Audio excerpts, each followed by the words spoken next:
Señor y Dios Todopoderoso, queremos darte infinitas gracias, Señor, gracias, Señor. Como lo decían en la alabanza, Señor, que no sea palabra de hombre, sino palabra tuya, Señor. Ministra nuestros corazones, guíanos, acompáñanos, háblanos en esta tarde. Tomamos autoridad en esta tierra y declaramos tierra santa y bendita, Señor.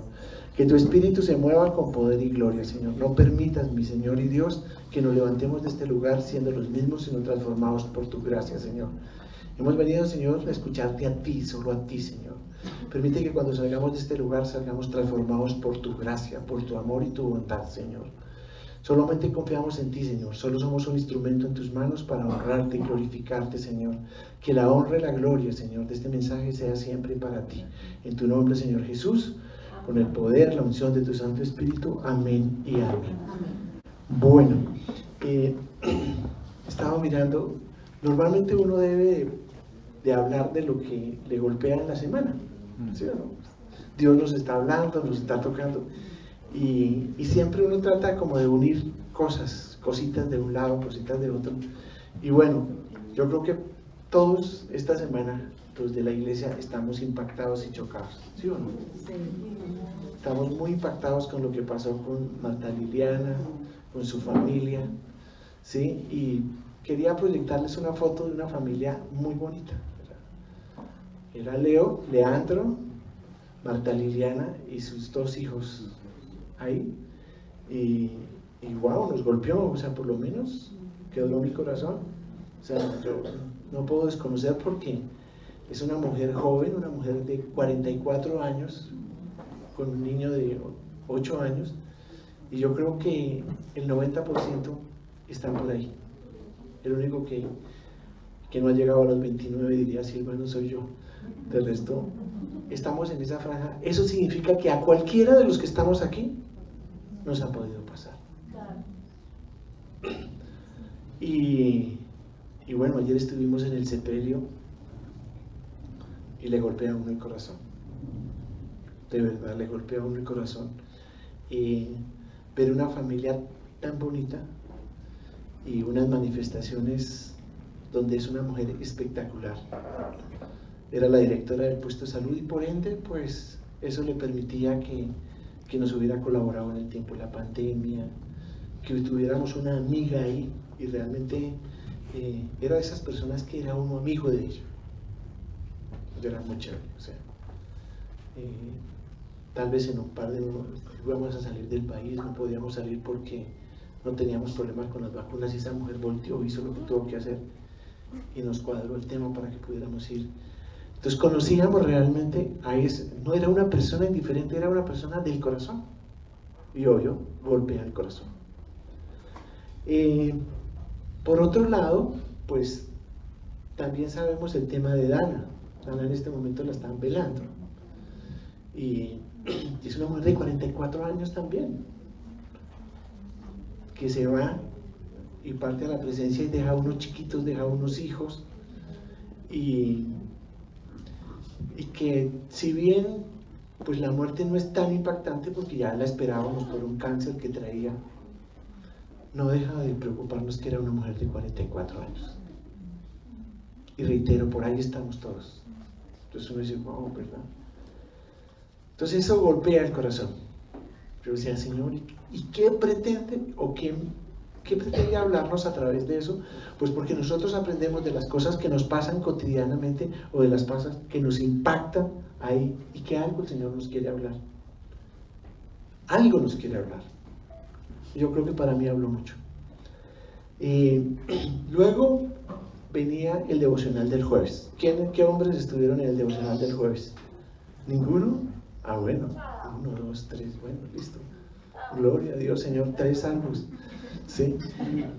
Y el devocional del jueves mío indicaba, me tuvo que hacerlo a mí, ese devocional estaba hablando de que la vida es temporal, de que la vida es efímera, y trabajamos sobre el tema. Entonces comienza uno a hilar cosas. A mí me encanta hilar cosas.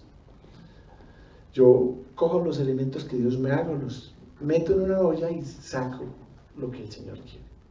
Entonces no podía pasar por alto la muerte de alguien tan joven, el que la vida es muy temporal, ¿sí? Y el tercer elemento, la celebración de los hombres. ¡Wow! Eso es un sancocho espectacular, pero salieron cosas maravillosas. De eso vamos a hablar esta tarde. Yo le coloqué título que se llama ¿Estás listo para partir? ¿Estás listo para partir? Y bueno, el Salmo 39:4 dice: Señor, recuérdame lo breve que será mi tiempo sobre la tierra, recuérdame que mis días están contados y cuán fugaz es mi vida. En la versión, la Biblia habla hoy, dice: recuérdame, Señor, cuán breve es mi tiempo sobre la tierra, recuérdame que mis días están contados y mi vida se acaba. Y bueno, la Biblia, cuando habla, la Biblia es muy reiterativa en el sentido de decir que la naturaleza nuestra es breve, es temporal, es transitoria, que la vida terrenal es fugaz, es como un vapor de agua, como un soplo, como un aliento, como un rastro de humo, pues que el ayer pasó. ¿Y qué es la vida frente a la eternidad? Es un paso efímero, muy corto, ¿sí? Y eso implica que debemos de estar listos para partir. Debemos de estar listos para partir. La pregunta es: ¿estamos listos para partir? ¿Pensamos en eso? ¿Pensamos en si el Señor dijera, de cierto te digo que hoy, que eso no te vas a levantar y que hoy vas a entregar el alma? ¿Estaríamos listos para hacerlo o no? Y hay que reconocer que a veces nos aferramos a nada, aprovechamos cada instante de la vida, buscamos el propósito que Dios tiene con nosotros, nos centramos en la verdad, aprendemos a ver que nuestra nacionalidad no está aquí, sino que está en el cielo. ¿Qué podría uno comparar de esta vida frente a la eternidad? Es un suspiro, no es nada. Y debemos de recordar efectivamente que la tierra es un lugar temporal. Nuestro destino no está en la tierra, nuestro destino es celestial. Por eso nos dice que nosotros somos viajeros, somos advenedizos, somos los representantes del Señor en la tierra. Pero cuando uno va de viaje, uno no instala la cama en el aeropuerto, ¿o sí? Usted sabe que va de paso por ahí, y pasó fugazmente, estuvo ahí, hizo lo que tenía que hacer, que era subirte a un avión y continúa su viaje. Pero uno no hace una instalación. Normalmente nosotros en la tierra siempre nos dedicamos y hacemos instalaciones. Nos instalamos, nos quedamos cómodos y no sabemos que somos efímeros. Deberíamos de saber que el aeropuerto es un lugar de paso y que cumple un propósito. Siempre nos aferramos y nos quedamos metidos en el aeropuerto. Y siempre el Señor nos ha dicho que nosotros somos extranjeros acá y que somos sus representantes. Y vinimos en una misión. Vinimos en una misión con un propósito. No se manda a un embajador a un pueblo o a una ciudad para que se quede allá. Se manda a un embajador para que vaya, cumpla una misión, represente y vuelva a casa. Y el embajador va, es más, él sabe que es pro tempore, que está por 3 años, 4 años, el periodo de su presidente, pero él tiene que volver otra vez a casa. Y aquí normalmente tiene su residencia. Así pasa con nosotros y somos advenedizos, somos temporales. Hasta acá quiero que pensemos un poco la temporalidad. Luego vuelvo otra vez acá. Como es el Día del Hombre, pues mi esposa, que es espectacular, me dice: bueno, yo me imagino que tú vas a hablar de los hombres, ¿sí? De los hombres. Entonces yo digo: bueno, chévere, pues vamos a ver. Y comencé a mirar qué tenía el Señor de los hombres. Y yo miro, pues la Biblia está llena de hombres, ¿sí? Y dije: no, pero yo necesito un modelo de hombre. O sea, no necesito cualquier hombre. Entonces comencé a mirar reyes, hombres de Dios, aquellos que la palabra hubieran dicho que eran un modelo para mostrarle aquí. Yo tengo que mostrarle un modelo. Y bueno, comencé a escarbar y a revisar y a mirar en la Biblia quién era mi modelo de esta tarde. Y bueno, ¿cuál sería el modelo de hombre de la Biblia? Yo creo que ustedes me especulen cuál es. No, pues él se sale ya, no es un modelo de hombres. Dios, Rey de Reyes, Señor de Señores. A ver, ¿cuál es el modelo? ¿Quién? David, Moisés, Salomón, Josué. Bueno, yo cuando comencé a mirarlos, sí, Pablo, sí. Allá Alejandro dice que Alejandro, pues ese no lo ve por ahí, pero eso está bien. Y comencé a mirar los diferentes modelos y siempre veía, evidentemente, que todos en un momento determinado se quebraron, hicieron cosas ahí. David con todo lo David, pero pues no quedaba bien el tema de Betsabé y el tema de Urias. Dije, no, ese no es mi modelo. Entonces dije, no, por fin encontré algo que la palabra de Dios dice que era el mejor. ¡Wow! Entonces ese es mi modelo. Por lo tanto, les voy a leer Primera de Reyes 8:18 y dice: en el tercer año de Oseas, hijo de Ela, rey de Israel, Ezequías, hijo de Acaz, rey de Judá, ascendió al trono. Tenía 25 años cuando ascendió al trono y reinó en Jerusalén 29 años.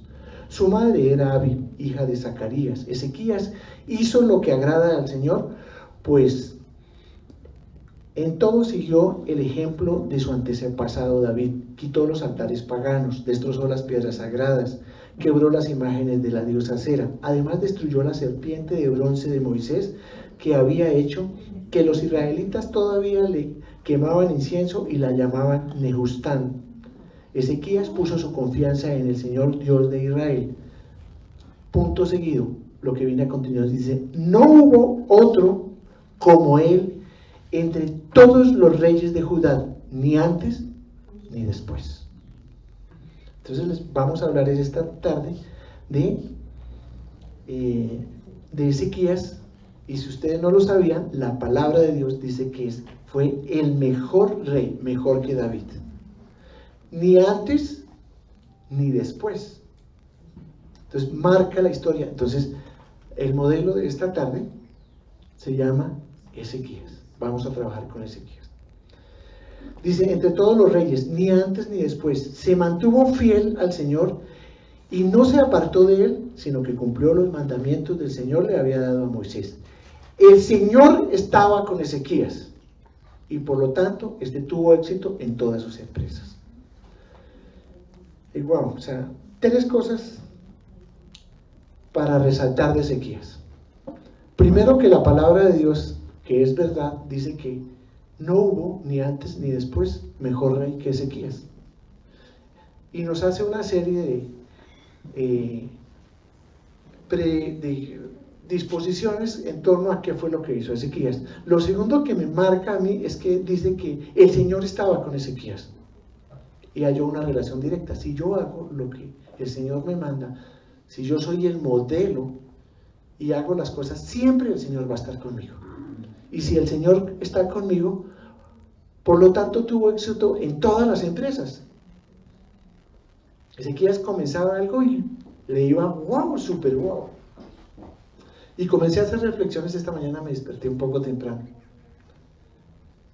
Y comencé a pensar en esto y el Señor me daba cosas y me mostraba. Yo el mejor ejemplo que les puedo mostrar es mi vida.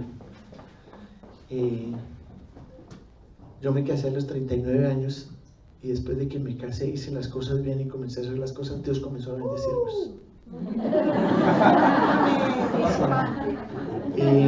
Y le doy la gloria y la honra a Dios, porque cuando uno es obediente y hace las cosas en obediencia y hace las cosas bien, puede uno decir lo que dice de Ezequías, y es que que Dios estaba con él. Chicos, el primer ejemplo de Ezequías es que, de verdad, el primer ejemplo de Ezequías es que si nosotros queremos que nos prospere, nosotros debemos de ser obedientes y pegarnos de la mano de Dios.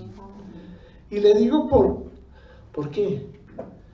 Porque muchas veces que están cumpliendo 50 años, 60 años los hombres y están pensando si se casan o no se casan. Por Dios.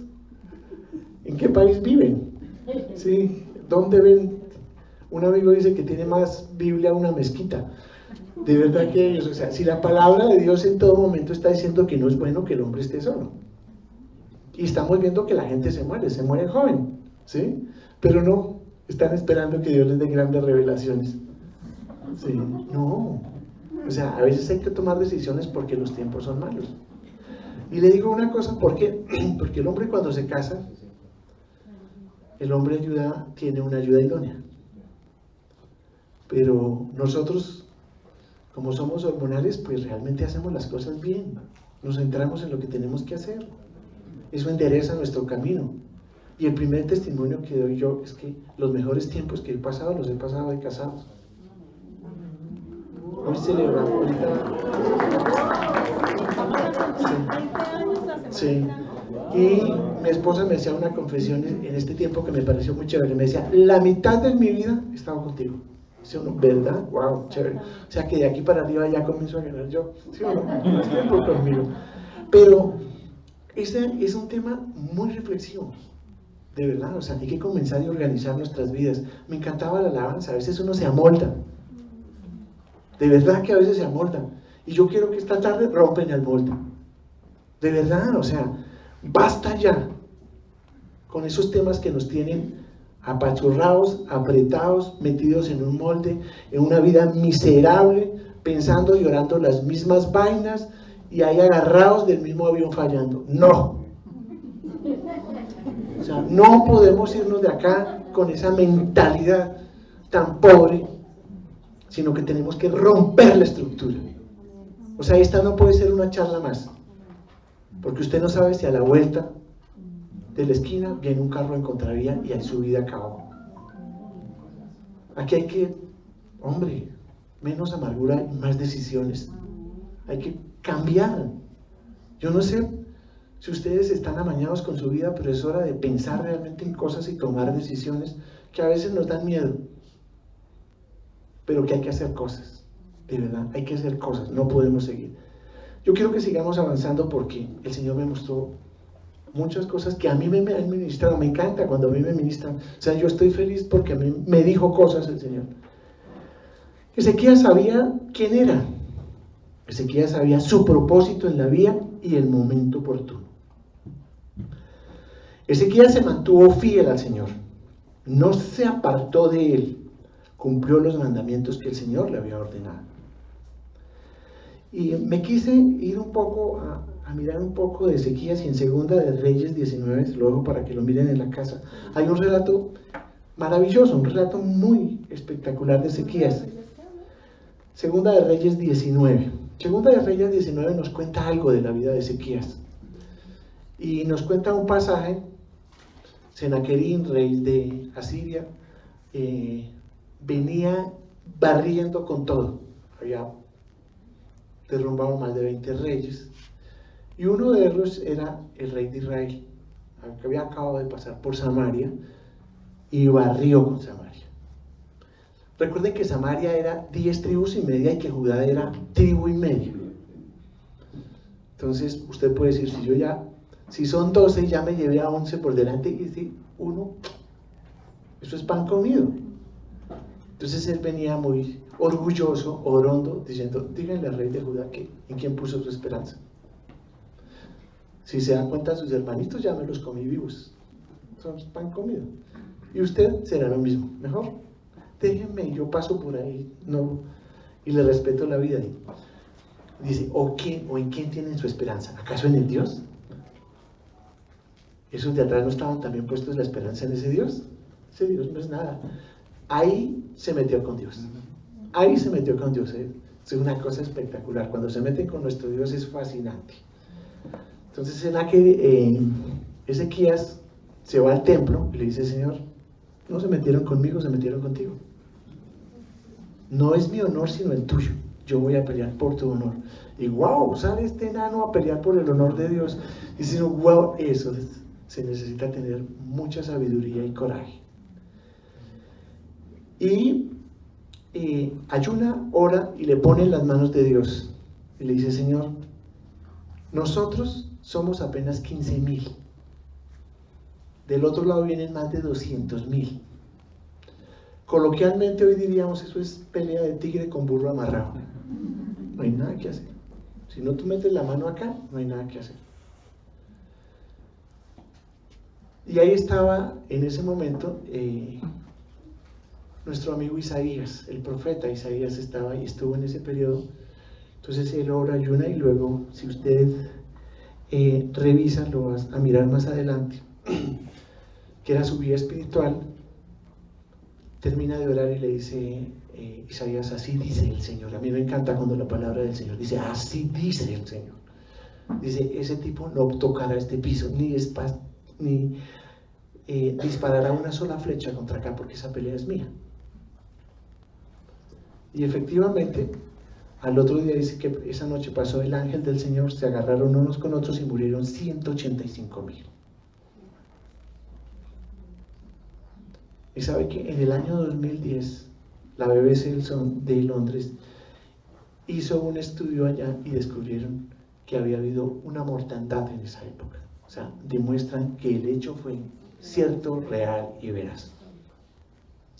Senaquerib se devuelve aburrido y triste para su casa, no pudo con ese pequeño enano que había. La palabra de Dios dice que la semana siguiente sus hijos se rebelaron contra él, lo mataron y ahí nunca más pudo aparecer Senaquerib. ¿Qué acontece evidentemente con Ezequías? Y encontré en Ezequías varias cosas. Lo que encontré en Ezequías, uno, digamos que las pautas de Ezequías fundamentales era que Ezequías sabía dónde acudir en los momentos de los problemas. Él sabía dónde poner la mirada. ¿Tú dónde pones la mirada cuando tienes problemas? Como hombre de oración, sabía que la única esperanza siempre estaba en el Dios soberano. Oró para desear la gloria de Dios por encima de todo. Ezequías es un modelo raro, o sea, es hijo de Acaz. Si nosotros leemos, Acaz es un tipo malísimo. Y luego su hijo también es malo, es muy exótico, y este es el hombre más bueno que hay, el mejor rey. Y hay cosas que uno mira en lo que él dice, y dice, Ezequías reabrió el templo y lo limpió. La palabra de Dios dice que hoy en día, ¿quién es el templo de Dios? Nosotros. Algo nos está diciendo, o sea, nosotros evidentemente, ese templo que tenemos que hacerlo, abrirlo y limpiarlo. Y abrirlo y limpiarlo, claro, es espectacular porque uno se da cuenta de cosas maravillosas. O sea, no todos, yo creo que la mayoría llegamos al cristianismo porque alguien nos invitó, y esos años pues fueron años de basura, años donde se contaminó el templo. Y lo primero que hay que hacer en el templo es ¿qué? Abrirlo y limpiarlo.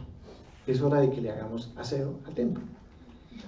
Lo segundo que él hace es que destruye los ídolos del templo pagano y los altares. Yo no sé ustedes, pero yo me confieso, a pesar de que creía en Dios, pues habían otras prioridades por encima mío, que estaba el trabajo, el dinero, los hijos, la rumba, la familia, todo. Dios sí tenía un puestecito, pero por allá abajo. Eso se llama idolatría. A veces confundimos y creemos que la idolatría es adorar un muñeco. También lo es. Pero idolatría es todo aquello que se interpone en mi relación con el Señor. Mi pregunta es,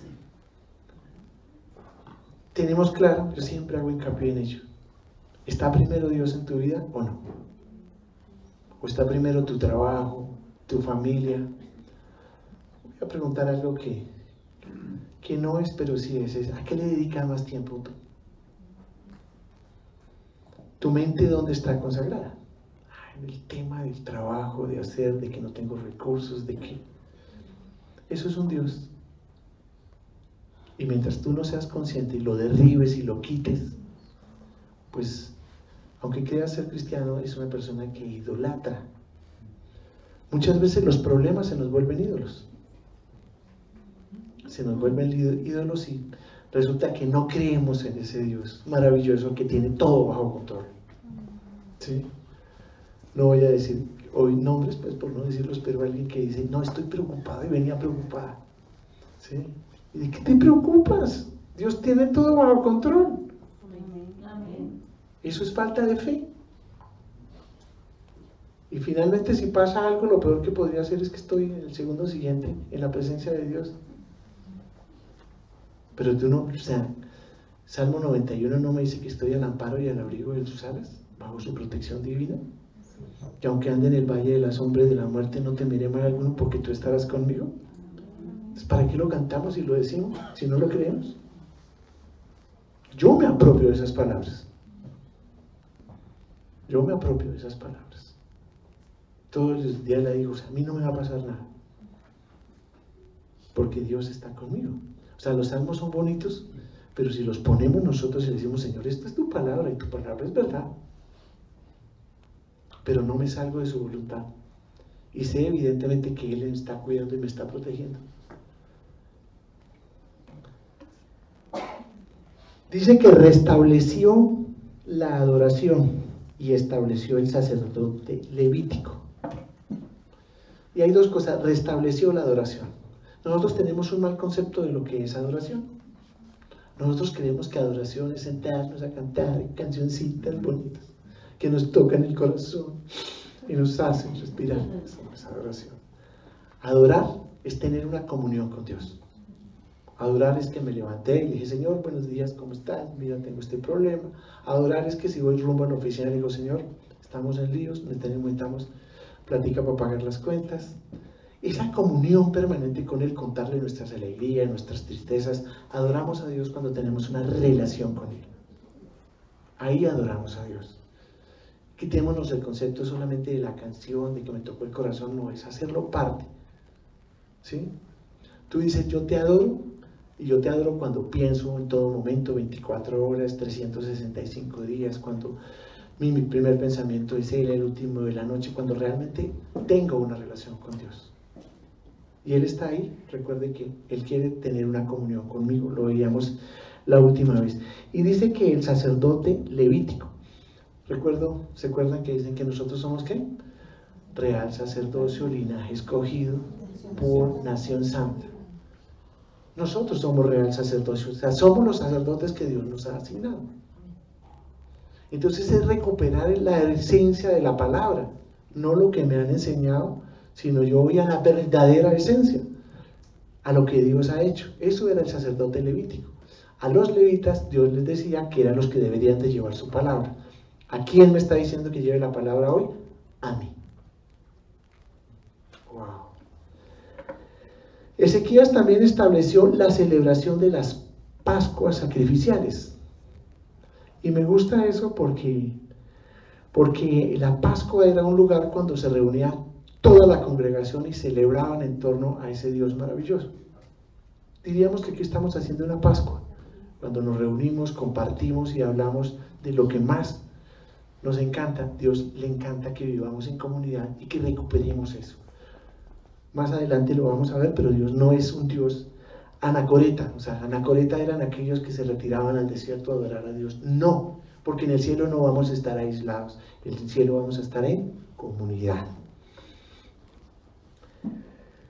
Y otro de los aspectos de los muchos que veía es que se aferró a Dios y no dejó de seguirlo. En todo momento estaba pegado de las manos de Dios. O sea, no, wow, ¿verdad?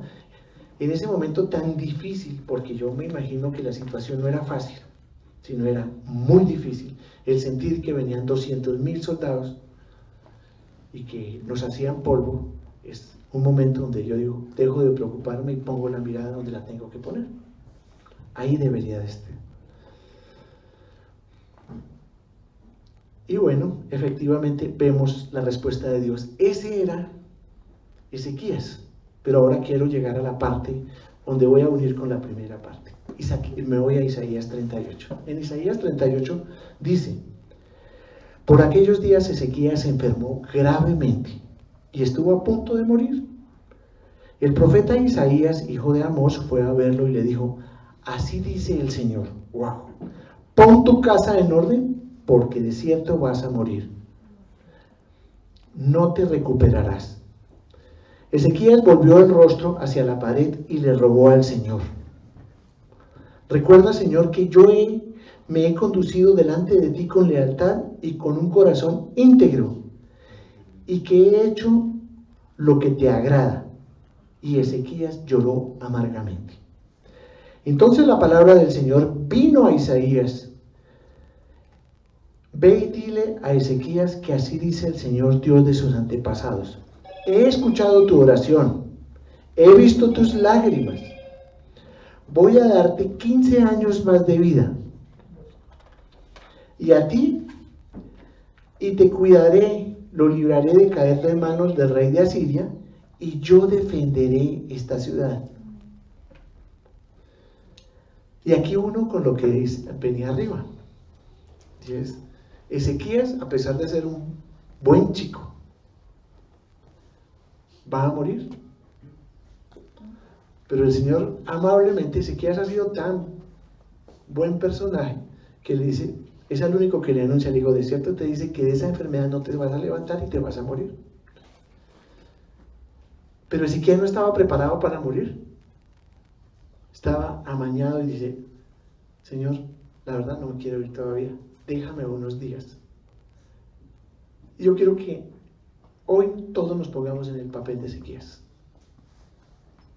Si el Señor que te ama tanto te dijera, de cierto te digo que esta no vas a pasar y vas a morir, ¿qué harías? Muchos diríamos, no, pero es que tenemos un niño de 4 años, Señor, queremos verlo crecer, queremos verlo casar, queremos esto, y estaríamos diciéndole al Señor, danos unos años más de vida. O hay alguien que no, diga aquí no, yo estoy preparado, listo, pues díganme y se lo mandamos.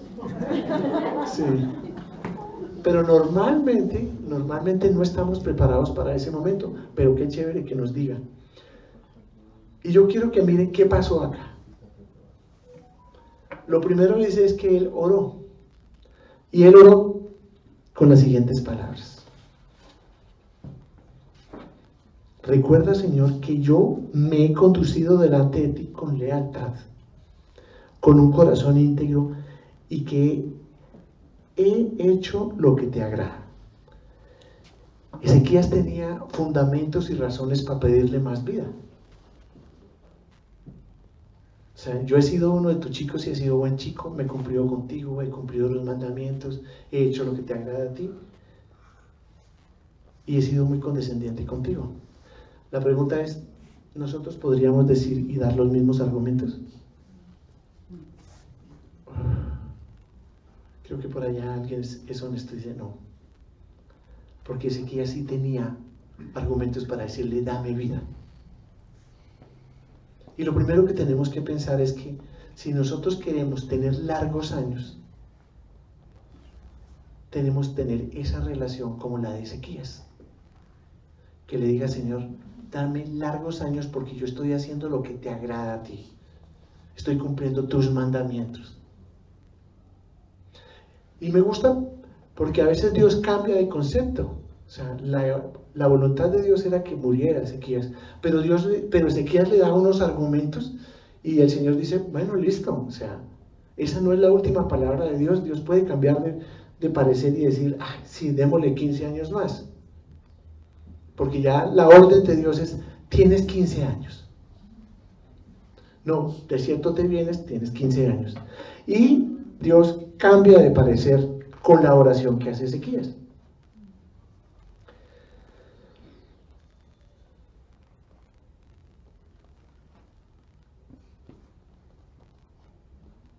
Ahora bien, miramos lo siguiente: si Dios te pide razones para darte 15 años más de vida, ¿cuáles serían las razones que nosotros daríamos?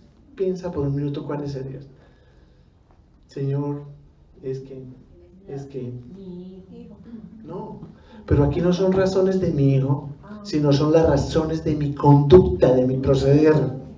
Mis razones, Señor, es que yo hago las cosas bien, es que yo estoy en tus caminos, pero debo tener argumentos. Lo otro es, si Dios revisara mis últimos 15 años, no vamos a decir toda la vida, no, eso ya prescribió, pero revisemos los últimos 15 años. Revisa por un minuto tus últimos 15 años. ¿Tus últimos 15 años darían el testimonio para darte 15 más? Buena pregunta. ¿Estás dispuesto a usar el resto de tu vida de una forma que dispone para servir a Dios? Entonces el Señor me va a decir, listo, te voy a dar 15 años más, pero con una condición, que esos 15 años deben estar a mi servicio. ¿Lo tomas o lo dejas? Porque si no lo tomas, pues chao, y pingüín dice, nada. O sea, te los doy, pero ¿los doy para qué? Para mi servicio. Yo creo que todos, incluidos el suscriptor, dicen, Señor, ¿qué hay que hacer? Mándeme, a dónde me mandas, ahí voy a estar. En Efesios 5, 15, 17 dice, así que tengan cuidado como viven, no vivan como necios, sino como sabios.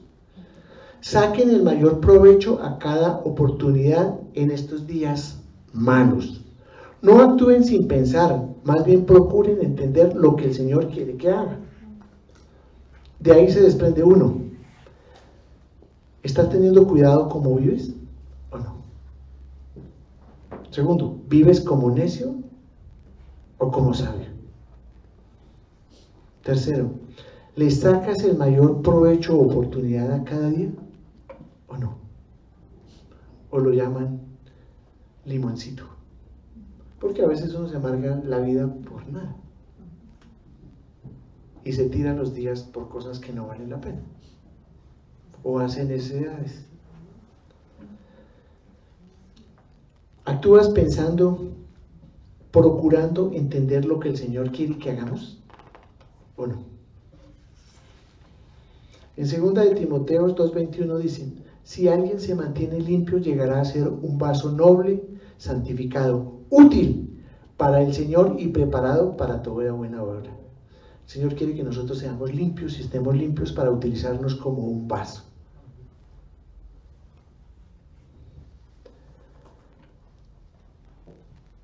Y quiero ir cerrando. Si nosotros queremos ser un instrumento que Dios nos utilice, voy a venderles 5 cosas que Dios quiere que nosotros hagamos. De verdad, con esto estás en la vida eterna y tienes 15 años. Pero si el Señor te va a decir, oye, ¿qué quieres que haga en estos 15 años? 5 cosas. Si haces esas 5 cosas, estás al otro lado. Lo primero que Dios quiere es que mi vida gire en torno a Él. Que Él sea mi centro, que Él sea mi todo, que yo esté enamorado, tragado de Él. Cuando uno está enamorado de alguien, uno amanece pensando, qué rico, qué chévere, ¿no? Uno vive pensando en esa persona y muere pensando en esa persona, en todo momento está pensando. O sea, el centro del universo no soy yo, sino es Él. Él quiere efectivamente que yo tenga un romance con Él. Mi vida a partir de este momento debe girar alrededor de Él. Recordemos que en Mateo 22, 32 y 37 le preguntan al Señor Jesús y le dicen, bueno, ¿y cómo se resume los profetas, la ley? Díganmelo en cortas palabras. Y Él lo dice en un versículo que todos lo sabemos. Amarás al Señor tu Dios, pero no de cualquier manera. Con toda tu ¿qué? Tu mente. O sea, con toda mi mente significa que mi mente debe estar en 24/7. Pero no solamente con la mente, sino con el corazón. La milla más larga que hay es la que existe entre la mente y el corazón. Bajar tus pensamientos a tu corazón es sentirlo realmente. Y luego le dice, y con todo tu alma. ¿Qué es la alma? Mente, voluntad, sentimientos, con todo tenemos que amar a Dios. O sea, realmente es un amor incondicional, tu mente, tu alma y tu corazón. Filipenses, ¿eso qué me permite? Deja que Dios te ame y se relacione con Él desde el principio y disfrute todo con Él. O sea, ahí derribaríamos todos nuestros ídolos. Filipenses 4:7 dice, y la paz de Dios que sobrepasa todo entendimiento, ¿qué? Cuidará nuestros pensamientos en Cristo Jesús. Significa que si yo estoy enamorado del Señor, desplaza mis problemas, desplaza mis preocupaciones, desplaza el más allá. ¿Por qué? Porque el centro de mi vida es Él. Muchas veces Él nos va a probar. ¿Cómo nos va a probar? Colocándonos un problemita. Inmediatamente ya nos descomponemos. Pasa Él a un segundo lugar y el problema queda pensando el primero. Es que no tengo para mañana comer. Es que no tengo para pagar el arriendo. Es que no tengo para mi hijo, es que no tengo. Y el Señor está ahí al lado y dice, pues pídamelo. A ver, pídamelo, ¿cómo te lo digo? Y usted lo hace y dice, no, fulanita, sutanito, ¿dónde está mi confianza? Lo bueno de Ezequías era eso, él la tenía clara. Si tengo un problema, ¿a dónde acudo? A Él. Entonces, lo primero que es, mi vida debe girar en torno a Dios. ¿Listo? Primer punto, muy suave, sencillo. El segundo se desprende del primero y es, Dios quiere que aprendamos a amar su familia. Recuerdan el segundo, le dice, este es el primer mandamiento, amarás al Señor tu Dios con toda tu alma, toda tu mente y todo tu corazón. Y el segundo, a tu prójimo como a ti mismo. ¿Qué es lo que Dios quiere? Pues que amemos la familia de Él. Si vamos a estar todos en el cielo, tenemos que amarnos los unos a los otros. Aquí nos mandó a aprender. ¿Qué tal que llegáramos al cielo y solamente amáramos a Dios y no le amáramos la familia? Pues Él dice, oye, ¿qué le pasa? Pensemos por un momento. La mayoría de mujeres y de hombres tenemos hijos acá. Y usted consigue una pareja donde dice, yo te amo, te adoro, qué lindo que eres, pero tus hijos no, los mandamos, no sé, al asilo. O sea, no quiero nada con tus hijos. ¿Estaría amándolos? ¿Eso sería real? Eso no es ningún amor, es un amor condicional. Entonces el Señor dice, no. Alejandro tiene una frase acuñada, Alejandro Casados tiene una frase acuñada que me encanta. Me dice, la vaca viene con la cola. O sea, una mujer que viene y tiene hijos, si alguien se le acerca, debe amar a sus hijos tanto como lo ama a ella. Y si no, nada, ábrase. Ábrase que huele a pescado. ¿Sí? Sí, o sea, gas, dirían otros, ¿no? Sí. No, de eso se trata, evidentemente. O sea, yo acepto. Y obviamente no hay nada que hacer si alguien pretende a una mujer y no acepta a sus hijos. Debe amarlos. Eso es lo que Dios quiere, que amemos a su familia. Pues amar a los chéveres, a los bonitos, eso es fácil. Pero amar a los difíciles, wow, eso es difícil. Pero Dios quiere que nos amemos los unos a los otros. De modo que mira al del lado y comience a amarlo. ¿Sí?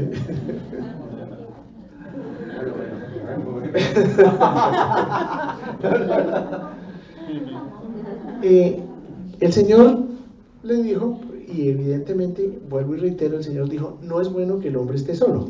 No solamente en el sentido de casarse, sino en el sentido de comunidad. No es bueno que el hombre esté solo, porque cuando el uno se cae, el otro lo levanta. Es una comunidad lo que él está diciendo. Cuando se arrancó con la iglesia, en Hechos 2:41 dice, así pues, los que recibieron su mensaje fueron bautizados y aquel día se unieron a la iglesia. En este orden, des en cuenta de una cosa. Cuando nosotros llegamos a la iglesia, ¿qué es lo primero que hacemos? Recibirlo. Oración de fe. Segundo, dan el ADN y posteriormente, ¿qué hacen? Nos bautizamos. Chévere, ¿sí? Y después, ¿qué hacen? Se unen a la iglesia. Es fundamental, básico que nosotros estemos pegados a la iglesia. Pilas con las trampas del enemigo.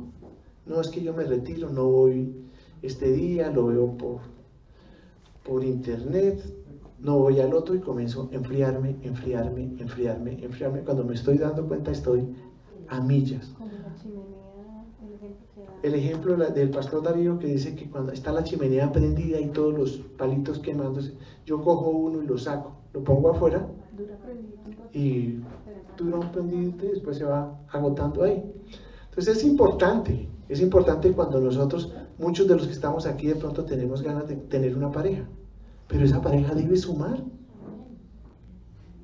O sea, eso debe sumar, o sea, no debe restarme, sino debe sumar, empujar. Y uno dice, wow, o sea, ya no son dos, sino son uno, porque eso, esa es la idea.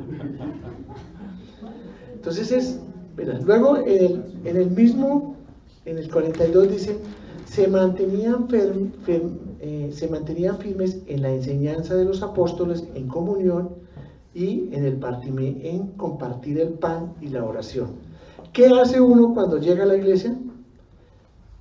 Enseñanzas, aprendemos, aquí está el Instituto Bíblico, el ADN, madurez, todos los cursos ahí, va uno aprendiendo. En comunión, o sea, si hay algo vital que aprendí en esta charla es la comunión, y es la comunidad. Dios quiere una comunidad, o sea, Dios le encanta que vivamos en comunidad, y ama la comunidad, y Él se regocija.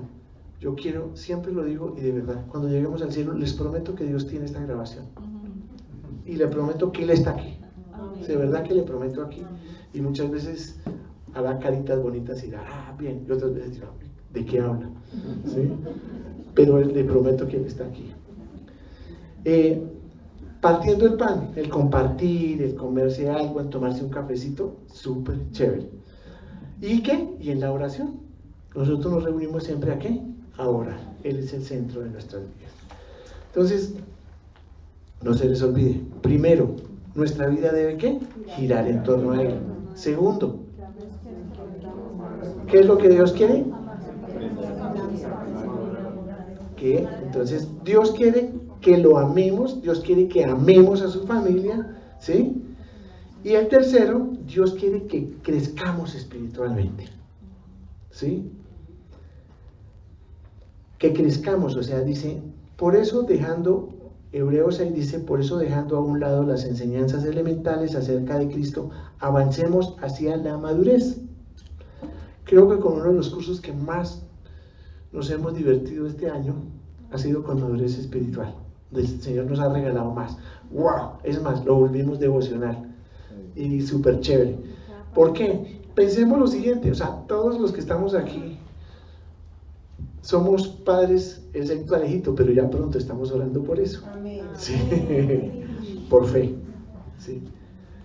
Y pensemos que cuando ese hijo tuvo 6 meses, 1 año, 2 años, 3 años, 4 años y que el niño no creciera, ¿usted qué hace? Usted lo lleva donde el médico, ¿sí? Y le dicen, doctor, ¿qué hago? No, tiene que someterse a una cirugía, pues hagámosela. Hacen lo que tenga que hacer para que su hijo crezca. ¿Tú crees que Dios no es lo mismo? ¿O no? ¿Tú crees que Dios no va a decir, mi hijo no crece espiritualmente, se ha quedado ahí en un niño de 6 meses, 8 meses, no tengo que hacer? Pues claro. Entonces habrá momentos y situaciones muy difíciles que lo apretan a uno para poder crecer. Yo siempre les comento a ustedes que cuando nuestra hija tenía un par de meses, tuvieron que hacerle una punzada en la columna y tuve que coger esa niña y doblarla acá porque la mamá salió corriendo. Sí. Sí. Y evidentemente, ¿a quién le dolía más? A nosotros, pero teníamos que hacerlo porque sabíamos que era para la salud de ellos. Entonces, ¿por qué no vemos nosotros que lo que pasa en el campo físico también pasa en el campo espiritual? Muchas veces nos echamos a la locha, preferimos Netflix, preferimos las telenovelas, 3 horas de eso y orar. Señor, estaba pensando en ti. Sí, tantas cosas que nos distraen a nosotros, nos desenfocan de lo que es. Y ahí es donde dice, en ese entorno, el Señor no sería el centro de mi vida. Entonces evidentemente uno debe pensar y saber que no es con mis dichos, sino con mis hechos que le estoy demostrando que Él es el centro de mi vida. Entonces Dios quiere que maduremos. Hebreos 5:12 dice, en realidad a estas alturas ya deberían ser maestros, Sin embargo, necesita que alguien les vuelva a enseñar los principios más elementales de la palabra. ¡Wow! Y dice uno, ¿y para qué quiero que sea maestro? Claro, todos tenemos que ser maestros aquí. ¿Por qué? Porque enseñamos. ¿En dónde? En la casa, en la oficina, en el trabajo, en el bus, donde sea. Dios nos va a utilizar cuando nosotros estemos listos para hacerlo. Pero tenemos que, ¿qué? Madurar. Por favor, dígale al de lado, oiga, madure.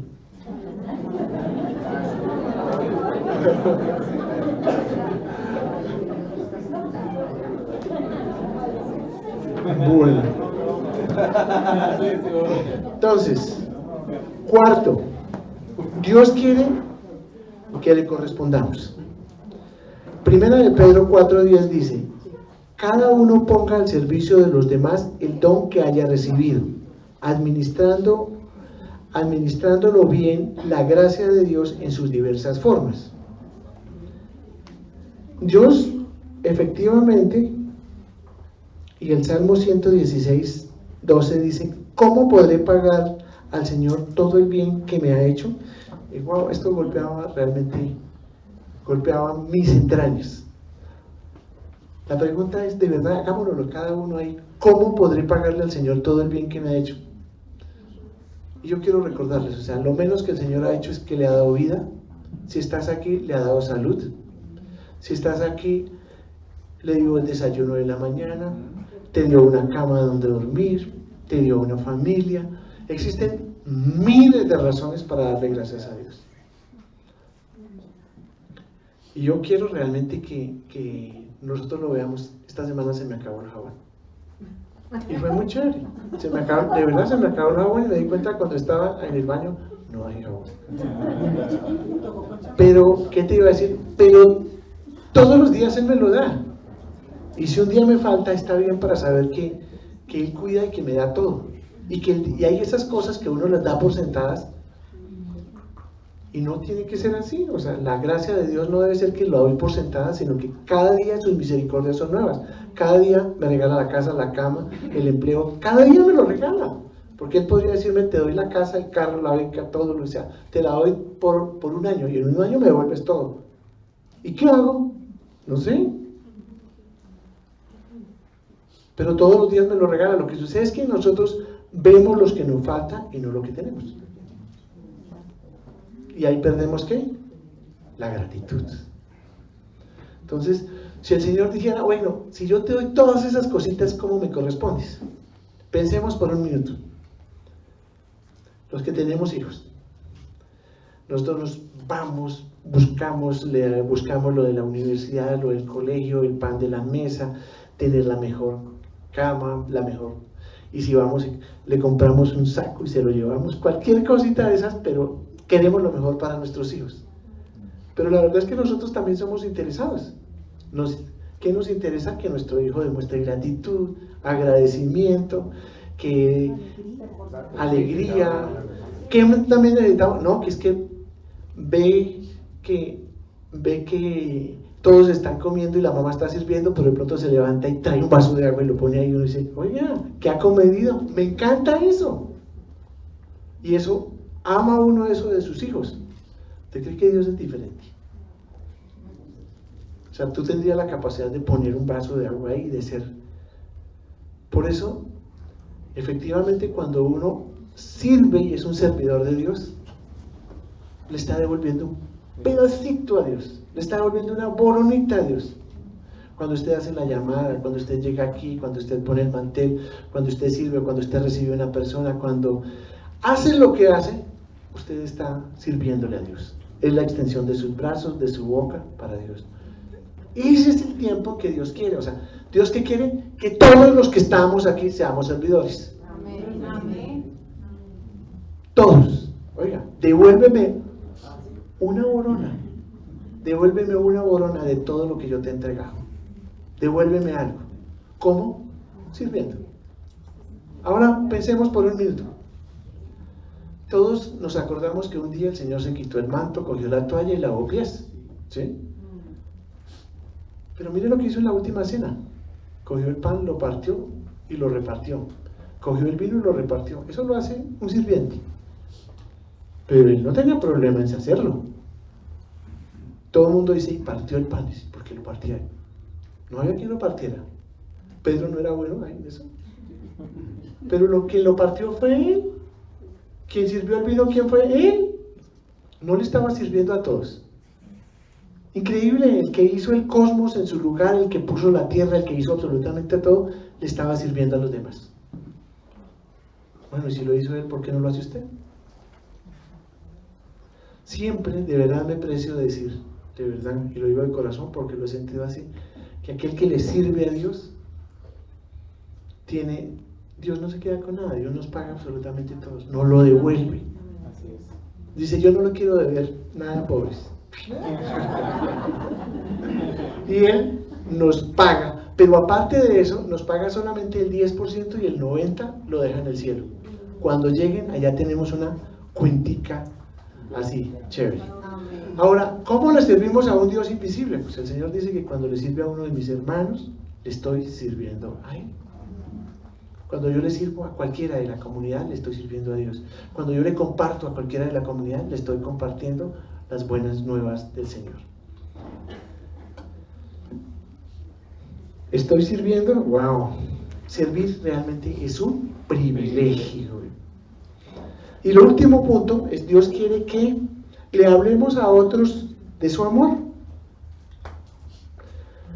Recuerden Mateo 28:19, dice, por lo tanto vayan y hagan discípulos en todas las naciones, bautizándolos en el nombre del Padre, del Hijo y del Espíritu Santo, enseñándoles a obedecer todo lo que les he mandado a ustedes, y les aseguro que estaré con ustedes, ¿qué? Siempre, hasta el fin del mundo.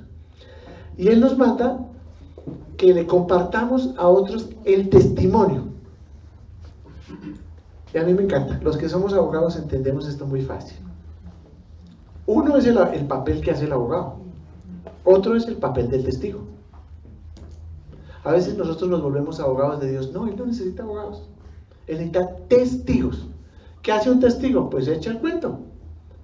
No, es que yo salí, pasó el bus y hizo tal cosa, pero yo no voy a convencer a nadie, ese no es mi problema. Yo doy testimonio, pero no me pongo en el tema de que tengo que convertirlo. Yo no convierto a nadie. Ahora, el abogado hace un papel diferente. El abogado sí tiene que probar, demostrar, hacer. No, olvídese.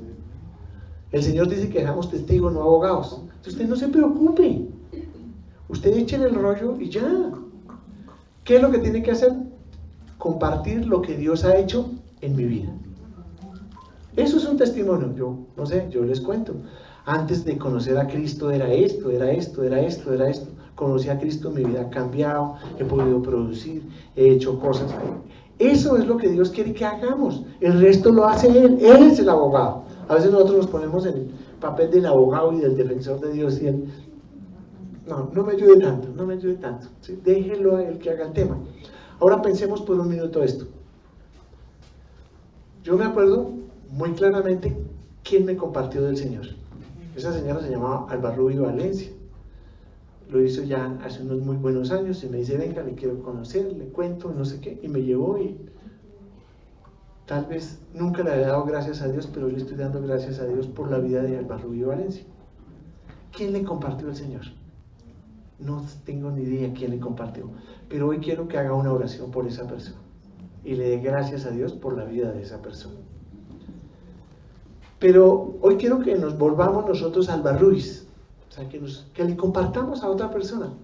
A veces esa persona ni siquiera nos cae bien. Si vieron el testimonio de Silvano, decía, fui como obligado nomás por quitármelo de encima. Pero hoy le doy gracias a esa persona. De verdad, hay que ser propositivos, muy propositivos en el sentido de compartámoslo. Y que nosotros podamos irnos a la cama y decirle al Señor, yo le compartí. No hizo buena cara, es más jugada. Pero yo hice lo mío. Tú harás lo tuyo. Pero yo por mi parte hago mi pedacito. En 2 Corintios 5:18 dice, por lo tanto, dice, todo esto proviene de Dios, quien por medio de Cristo nos reconcilió consigo mismo y nos dio el ministerio de la reconciliación. Esto es, en Cristo, Dios estaba reconciliando al mundo consigo mismo, no tomando en cuenta sus pecados y encargándonos a nosotros el mensaje de la reconciliación. Así que somos embajadores de Cristo, como si Dios nos exhorta a ustedes por medio de nosotros. En el nombre de Cristo les rogamos que se reconcilien con Dios. ¿Qué es lo que tenemos que dar? Un mensaje de reconciliación. Decirle que Dios se hizo hombre a través de Jesucristo, que vino a la tierra y que nos reconcilió, que todo lo que tenemos que hacer es aceptarlo, llevarlo en el corazón, pero que Él ha hecho cosas maravillosas en nuestra vida. En 2 Corintios 6 dice, como colaboradores de Dios les suplico que reciban ese maravilloso regalo de la bondad de Dios y luego no le dan importancia, pues Dios dice, en el momento preciso te oí, en el día de la salvación te ayudé. Efectivamente, el momento preciso es ahora, hoy es el día de la salvación. Hoy es el día de la salvación. Y wow, 5 pilares fundamentales, recuerden. Primero, ¿recuerdan qué es? Mi vida debe girar en torno de Dios. Mi vida debe girar en torno de Dios. Segundo, amar la familia de Dios. Tercero, crezcamos espiritualmente. Cuarto, Dios quiere que le correspondamos un pedacito de lo que tenemos. Y quinto, Dios quiere que veamos el testimonio y hablemos de él.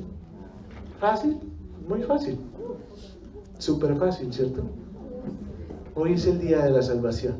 Podemos comenzar con temas básicos. ¿De verdad mi vida gira en torno a él? ¿O hay que derribar ídolos? ¿De verdad amo a mis hermanos? Pues me intereso por ellos. Si yo puedo servir, pues sirvo. ¿De verdad puedo compartir mi testimonio con otras personas? ¿Puedo hacer algo por otras personas? ¡Wow! Le dejo esos 5 puntos para que los revisemos, los miremos, porque hoy el Señor te está preguntando y diciendo, de cierto te digo que tu vida terminará hoy. No, dame unos años más, pero tenemos que hacer un compromiso con Él. Tenemos que hacer un compromiso de servicio, un compromiso de crecimiento, un compromiso de amor, un compromiso de que Él siempre sea el centro de nuestras vidas. Oremos. Bendito Señor y Dios Todopoderoso, gracias Dios por esta tarde maravillosa, Dios. Hoy te imploro, Señor, que esa palabra entre en nuestros corazones, Señor, que no quede flotando en el ambiente, Señor, sino que transforme vidas, Señor. Espero, Señor, que tú hayas hablado esta tarde, Señor, que rompas todas las estructuras, los moldes, lo que nos pasa, Señor, y que sepamos evidentemente que muchas de las circunstancias que hoy nos pasan, Señor, son propiciadas por ti, para que realmente tomemos en serio, Señor, nuestra vida y nuestra relación contigo, Señor.